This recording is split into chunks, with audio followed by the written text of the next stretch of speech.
When I was a kid, I had a vision, and by a vision I mean a dream, and by a dream, I mean a daydream in kindergarten class, that buggy riding was going to become an Olympic sport. And so because of that, I started practicing. Whenever we were at the grocery store, I was like, Mom, let me push. And she did. It still has not become an Olympic sport, but we're getting closer.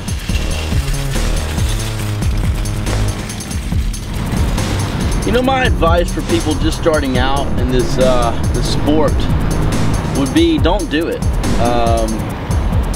Just don't start. Unless you're very motivated and are willing to stay humble enough to know that you'll never be as good as me. You know, I've got a lot of heroes in my life, people that have helped inspire me to make it to where I am. The parents are an obvious one, Spider-Man's an obvious one, but none of those people are any good at buggy riding. So when it comes to people that I look up to in terms of the sport, there's only one person that really makes sense, and that's the person who's kind of started this sport, which is me. I learn new tricks.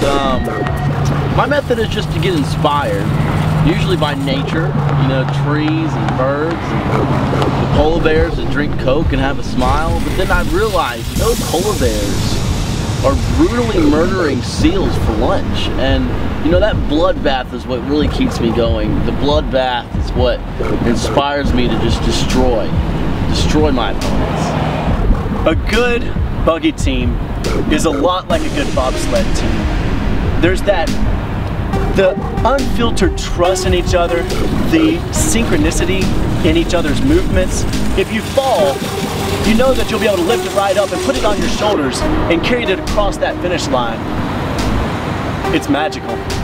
My favorite event to compete in would have to be tandem spinning. You know, it's kind of tough, but we practice it the most, and it's really when you find that true trust in your partner. And when you find that, that's just, it's pure gold.